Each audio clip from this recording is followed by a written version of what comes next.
kembali akan melanjutkan penjelasan tentang ciri-ciri pada makhluk hidup. Hari ini kita akan membahas tentang ciri makhluk hidup, yaitu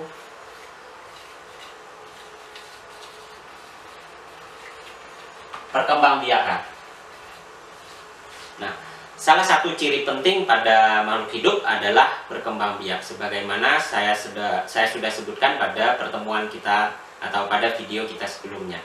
Nah, makhluk hidup itu berkembang biak mempunyai tujuan tertentu. Tujuannya adalah untuk melestarikan jenisnya. Jadi, setiap makhluk hidup itu akan melakukan perkembangbiakan. Perkembangbiakan itu akan dilakukan setelah makhluk hidup mencapai usia dewasa atau mengalami kematangan secara seksual. Perkembangbiakan pada makhluk hidup bisa dilakukan dengan berbagai cara. Yang pertama, misalnya secara aseksual atau secara tak kawin, dan yang kedua adalah secara seksual atau secara kawin.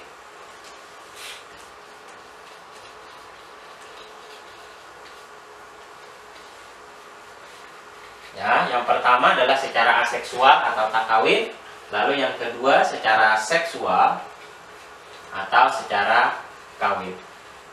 Ada istilah lain yang juga biasa dipakai untuk aseksual, yaitu perkembangbiakan secara vegetatif.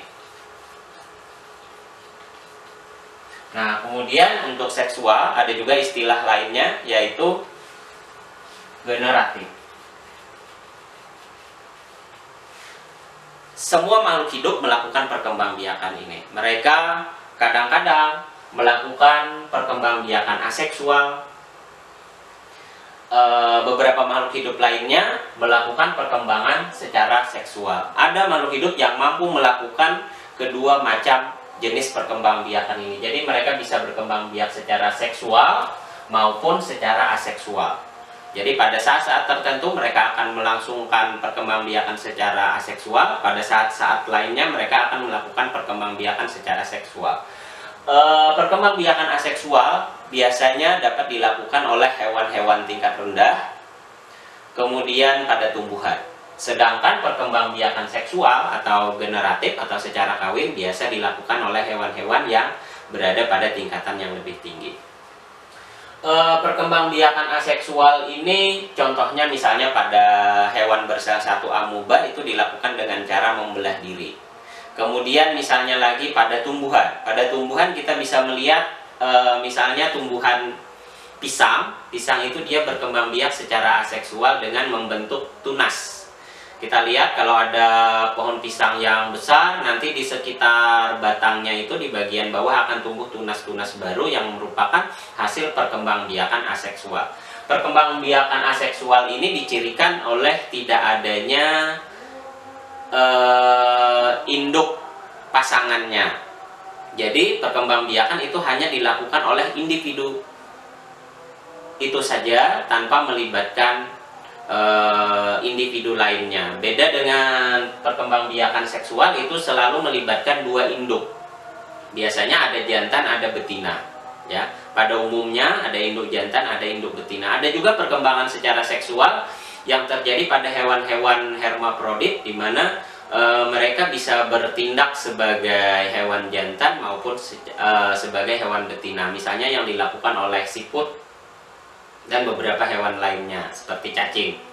Nah, tadi saya katakan ada hewan yang dapat melakukan dua macam perkembangbiakan ini sekaligus, misalnya cacing tanah. Cacing tanah itu dia dapat melakukan perkembangbiakan aseksual ketika misalnya bagian tubuhnya terpotong menjadi dua, maka dua bagian tubuh cacing tadi akan membentuk individu baru. Itu juga disebut sebagai perkembangbiakan. Perkembangbiakan dalam hal ini adalah perkembangbiakan aseksual.